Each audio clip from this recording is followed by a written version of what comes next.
কদর এটা হচ্ছে অনেকটা তাকদীরের মতো।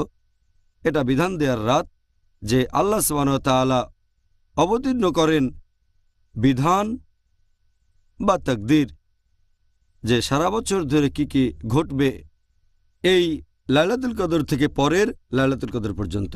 এই কারণে আমাদের প্রিয় নবী মুহাম্মদ সাল্লাল্লাহু আলাইহি ওয়াসাল্লাম বলেছেন, এটা আছে সহিহ বুখারীতে খণ্ড নম্বর 3, বুক অব সুপিরিয়রিটি অব লাইলাতুল কদর, হাদিস নম্বর 2014, যদি কেউ নামাজ পড়ে কদরের রাতে ঈমানের সাথে আল্লাহর পুরস্কার লাভের আশায়, তার অতীতের সব গুনাহ ক্ষমা করা হবে। এই হচ্ছে কদরের রাত্রির গুণ এবং মহত্ব।